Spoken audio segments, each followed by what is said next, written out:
We are IoT Village. My name is Rachael Tubbs. I'm the organizer of IoT Village. I'm going to let the panelists introduce themselves really quickly. Hi, everyone. I'm Sandeep. I'm Global Field CTO with Nozomi Networks. I'm Ted Harrington. I'm one of the partners along with Steve at ISE, and we are behind running IoT Village. And I'm Steve. I'm CEO of Independent Security Evaluators, and creators of the IoT Village.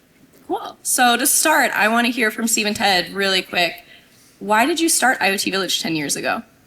It was a little bit before 10 years ago that we got started on some, our company was doing some research on off-the-shelf routers and things like that, and we had hacked like 15 different devices and found hundreds of different vulnerabilities across all of them, and we'd done this was our research project to find out how bad is the field, and we presented that research here at DEF CON and decided, well, next year, why don't we just we have all these hacked routers, let's turn them into a big contest. And we created this contest called So Hopelessly Broken, play on small office, home office, hopelessly broken.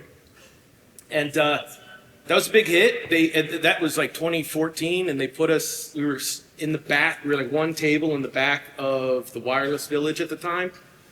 And we were so far from the middle of everything. It was like, there's the main part, and then there's like a satellite part, and then we're like the back of that. Yeah. In the back of someone else's room, literally behind a trash can. Like people would like come over and put trash in our routers. Yeah. Because we were so close to the trash. We were like, this is great, thank you guys. And then, we talked to the organizers of DEF CON, and we said, what if we just turn this into instead of just routers, what if we brought in all of these other things that are getting connected and mix them into the contest? We'll have other people, we'll have companies bring their devices and get hacked live. We'll do zero-day contests. And DEF CON said, sure, yeah. So in 2015, we had our first IoT Village, which was, we did have our own room for that, and that was pretty awesome. And, I guess the rest is history. I guess a lot of you have been to the IoT Village over the years, right? Yep. A lot of nodding heads. It's come a long way. Awesome. So in the past 10 years, what do you all think has been the most exciting or biggest advancement in IoT? I think from what we see and what I've observed, the biggest advancement is the speed at which you can get to idea to gadget. There's things that literally overnight are starting to pop up. So for me, I think the speed at which from the time you conceive an idea that, hey, I think this would be neat if I could make a gadget that could do that, to actually spinning it up is huge. And again, just goes back to talking about the villages are really the backbone of DEF CON. IoT Village is somewhere where you get a chance to really explore what needs to happen, what is happening, and seeing what's going on behind the scenes, right? A lot of these devices, unfortunately, we're all here with cybersecurity backgrounds, and the reason this is such an important topic is because it's a huge threat vector and compromise within cyber.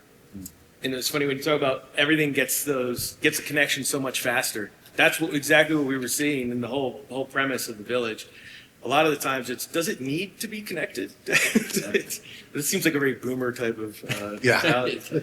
But because everything will be connected at some point. And now, with all the different layers that have been pre-built, you can connect everything all at once. Yeah, we've had everything from toaster ovens to toilet seats in IoT Village. So we've seen it all. Can we tell them about Best Buy? So we first started bringing major appliances to the village, probably the second or third year that we were doing it, and it's a lot easier than it sounds. You get Best Buy to drop off a refrigerator or something like that, and they'll just bring it right here to the casino loading dock and sell it to you there. But then you can return it at Best Buy a couple days later, as long as it's not damaged. And so for about 4 or 5 years, we were getting refrigerators and washing machines and stuff like that at the village, and then just renting a truck and returning them. But all the Best Buys around here started recognizing us and didn't want us doing that anymore. But it also... The final one of that was we go to return the fridge, and the door fell off. And they were like, what? I think I know who you guys are. So that doesn't happen anymore. But those early days, like in the first maybe couple years, I think, we didn't have any sponsors. So we were just scraping together what dollars we could to like make this thing happen. And our ethos and the way we run our company and just like as humans in life is we just wanted, like, we're going to do something, we want to do it the best way we possibly can. And so that creates this like really interesting and difficult challenge, which is how do you do something at a level of excellence without the resources to do that? And that's when we started thinking about how could we get sponsors involved. Nozomi's been a really great partner for several years. And it's not about making money. It's about how do we generate these resources so we can do cool stuff and bring in like interesting different programming. And I remember the very first year we tried to get sponsors, we couldn't get any. It was like we realized what was lacking was social proof. We eventually got one sponsor, and then they tried to like steal the whole concept and like run their own IoT Village. We called them, we're like, guys, what? It's literally called IoT Village. What are you doing? And they sort of stopped doing that. And then we just started, somehow we like crossed the chasm, and then we got sponsors, and now we're able to do cool stuff like, I don't know if anyone's been down to the space down there, but there's a lot of programming that happens there. And that's a long way from being behind a trash can. So IoT devices still face significant security challenges despite all of the advancements in recent years. What persistent gaps do you see today, and what are some suggestions you have for closing those gaps? You know, this is something we run into all the time, and I'm sure you guys do as well. IoT started off as a concept to make our lives easier. Hey, I want to be able to turn this light off from my phone. Arguably, the clapper was kind of the Gen 1 in IoT devices, right? Being able to do a function without having to physically touch something. The biggest challenge now is we've seen that convenience drive migrate from the consumer world to instrumentation and places where it's now dangerous to have IoT devices. You guys, I'm sure, are seeing a lot of the same things. So the biggest concern for us is things being deployed incorrectly, wrong part of the network. These things are rushed to market, right? It's great that in a week from having an idea, I can have a gadget for it, but security is completely overlooked. So we really need to be paying more attention to where these devices are getting deployed, how they're being deployed, and what the consequences are. Yeah. About like 10 years ago, the different types of issues we'd see would be largely around it's the same problems you've seen forever, but now they're like resurfacing again. It was almost as if you get to go back and try all the old vulns that worked 10 years earlier again on all these fresh systems. Because hardware was really weak back then, or a lot weaker, I should say, and IoT devices were getting sort of the lowest level of scrutiny compared to everything else. A lot of that's been fixed. A lot of that's not as big of a problem anymore. But there's still persistent gaps, right? There's like firmware is still a big problem. Certificates and things like that. I mean, you know, if you have general people, not like tech people, but just your average person buying something off of Amazon and plugging it in, it's got to be, you know, you want it secure out of the box, but you also want your non-techie customer to be able to do whatever they need to do, and that's always going to leave big gaps. So. Yeah. On that point, how should we be rethinking regulation and public-private collaboration now that IoT devices are, I mean, they're like a core part of critical infrastructure everywhere today? I don't think that regulation is security, yet it is actually a really important tool in the toolkit. And like when we started doing this 10 years ago, this was a question that was being asked then, like, oh, should we regulate this? That's going to solve all this problem. We were like, I don't know about that. Let's let the market correct itself. And it turns out the market wasn't going to correct itself. There were going to be so many entrants, like what you were talking about, like moving from idea to inception. And it's happening in AI right now as well, where there's like these move to capture the momentum of what's happening with an emerging tech, and IoT is still more mature, but it's still in that vein. And so regulation helps because it forces the organizations who would not do it at all otherwise to now make some meaningful improvements. But you could be compliant with every regulation, you could satisfy every compliance requirement and still not be secure. So in order for an organization to actually secure their tech, and that's a comment not just about IoT, but about any system, you actually need to be thinking about it from a security first standpoint, not from a regulation first standpoint. So it's part of the toolkit, but not the whole thing. I think a little more standardized language around what it means to put on an IoT box. You know, everybody's read. Have you ever seen a device that didn't have security written all over the box? It's like everybody is talking about we're military grade encryption or bank grade. It's like, well, which is better? Yeah. I don't know, but the the only type of regulation I would like to see is just like don't let people say that if it's not true. And I think there needs to be some kind of language about what it actually means when you say this is secure. It's like, well, what do you actually say in there? But I don't think the regulations will help. Do you think that the advancements in AI have changed the way we think about IoT architecture today? Absolutely. We've seen the positives and the negatives of AI. AI is helping stuff get to market faster. This stuff's coming out almost as fast as meme coins are. You see something in the news and like the next day, something's out. AI has helped us trying to be defensive with these devices and challenges, but at the same time, AI is helping people get them out even faster. It all ties down, compensation drives behavior, no matter what industry you're in, and capitalism trumps compliance and regulation every time. So until there's some sort of mechanism at the enforcement level, which probably will never happen, it's a cat and mouse game that we've been playing for a decade, and I don't see it ending anytime soon. Yeah. So looking ahead to the next 10 years, what do you think is going to be the biggest enabler or disruptor of IoT innovation? It's probably AI. I mean, it's just disrupting everything. So it's going to be. I think you see a lot of buzzwords over the years about like this is 1 year it's quantum cryptography, another year XML was a big one for a long time, blockchain, and those things are all still really important, and they do disrupt stuff. But I think you're gonna have to break AI into a whole subset of terms that are over the next 10 years. Every one of them is going to be related to AI, though, and I mean just from every IoT device, listening and speaking, and agentic AI controlling all the devices and stuff like that for you.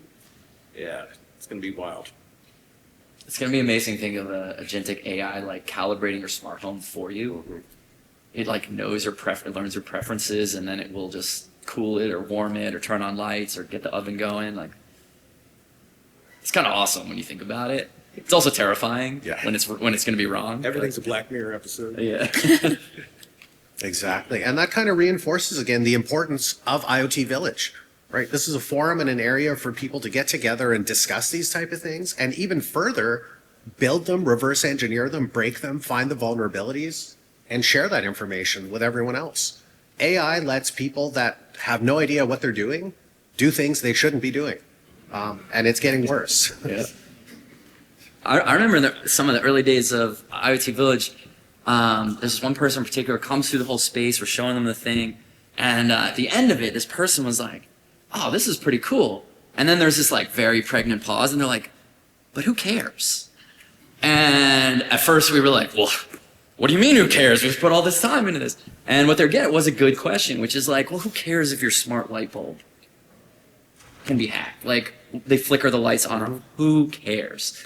And I thought that was a really important question, because we realized it's not just about that. We need to be educating people on what IoT even is. It's not just your smart light bulb. It's how can that smart light bulb be the stepping stone into getting access to other systems? How is that smart light bulb being deployed in a government weapons facility or in a banking institution or somewhere where that access would be way more important than annoying someone with flickering your lights on or off. I wish I could flicker on and off the lights of some of my neighbors sometimes just to mess with them. But besides that, it's like there's actually some really powerful outcomes here, and that's why it matters. That's why it matters to run types of events like this. That's why it matters for you guys all to participate in it, talk about it. So, yeah. The who cares is a great conversation point. For IoT, it doesn't matter who cares anymore, because I don't need 1 million people to care to buy into my idea to make it feasible. If 4 people care, that's enough for me to go and spend 20 minutes to build something and learn it on AI and have it coded for me. And there you go. There's your IoT device. R&D costs and development costs are pennies compared to what it used to be to put out automation devices. Yeah. To Ted's point on the light bulbs, we have a wonderful Bluetooth low energy light bulb activity Yeah. right downstairs. We'll discuss all the points he was just talking about. Yeah, so what we try to do at the Village is, we've got labs set up. You can hack at stuff. There's guided labs. There's unstructured labs where you can just, try to root a device. We've got other ones where it's more of a course you follow along, and they will walk you through every step. What else we got going on down there? We have over 14 activities, so I could ramble all day about what's going on down there. to do. A lot of firmware extraction, firmware analysis, a lot of encryption labs. And if anybody here has been hacking any IoT devices or would like to show up and talk about them, if you don't have it with you this year, get in touch with us. We can try to get you on stage or give you a little activity. And we've got all sorts of appliances and stuff down there now. There's a dishwasher downstairs if anyone wants to Dishwasher. hack I that. did see that this morning. I was like, Yeah. what in the hell is this doing here? Yeah. Well, we've got about 3 minutes left. Does anyone have any questions for our panelists? When's the next, so hopelessly lost CTI? Well, we tried to bring it back this year, but we couldn't get it organized enough to do it. I'd love to do one again next year. I know it's a big draw. People love the Hopelessly Broken contest. I guess if you would like to volunteer or help us, part of the big problem with that contest is that it requires adding a lot of new devices to it every year, and in order to add devices, they have to be known vulnerable, and we have to be able to keep them vulnerable through the contest. It's harder and harder these days to find devices that you can acquire and keep in a vulnerable state, because a lot of them won't work. They'll update automatically, or if they have any sort of connection at all, they'll end up bricking themselves. And it's not impossible. We find devices all the time that can work in the contest, but that activity of identifying them, finding vulnerabilities in them, maintaining the vulnerability in them, and then including them in the contest is just a lot of steps. So volunteers would be welcome. We'd be able to bring back Hopelessly Broken a little more powerful. Any other questions? Do you think that in the time since you've been running this village, where are the schools and all this? Do you think they have, I don't know, are they a little more careful about some of the security stuff? It just seems like another No. right? Yeah. No. Chance. Zero. No. I'd like to not have to worry as much about some of these things like that. Give you a key, find the key, don't the key, the secret, right? I'm done. Mhm. Is your question about consumers or the consumer grade products? Where do you think people, consumers are? Yeah, no change. No change. Have they gotten better over the past 10 years? They're getting dumber. It might be that, yeah. Well, maybe people are like a little like getting more aware to not just like randomly click stuff. Yeah. But the onus of this problem actually isn't on the consumer. It's on supplying secure devices to the consumer. And then a perfect example is IoT devices used to be you couldn't change the credentials. Mm-hmm. That's just unacceptable. There's nothing a consumer could do to change that. And so now having it so like most devices, you do have to set up your own credentials right out the gate, stuff like that. It's rarer to find an unsecured Wi-Fi network. Yeah. That's something. Baby steps. Yeah. Specifically, what is the most interesting? What is something that you're really interested in? Setting something on fire. Yeah, getting IoT devices that can cause not just digital damage, but real world damage. So if you had an oven that you could make explode, or medical devices that could intentionally or inadvertently harm people, that's sort of where my biggest interest in IoT is. It's like, where does it bridge? Because it's one thing to lose access to information, which can be devastating, but people don't realize that it can crash a car or it can sink a ship. I think the IoT toilet seat was And the IoT way more toilet- fun personally. Like, not as warm as you want in the middle of the night. That's what happens when these people give me budget to buy IoT devices. I buy the silliest one I can find. Or an ice maker that just keeps making ice. I'll buy it. I'll find it. I love that idea. Yeah. Any, I think we have one more question. Yep. 2 or 3 years ago, sold on building up to device hard speaker. This guy didn't like what happened music. And this guy hard that to device every time it's entire music. Just disconnecting the electric device. Do you have that? I don't think it's I'd love that. I want that. I want that right now. Yeah. It is not downstairs today, That would be no, great. but you just Yeah. gave us a new idea for next year, so. Steve's gonna start building that lab when we get back to Baltimore. Yeah. I think they're it's taking us off. Well, we will be in IoT Village all today and tomorrow. Thank you guys. Yeah. Thank you, everybody. There's a party later. Oh, yeah.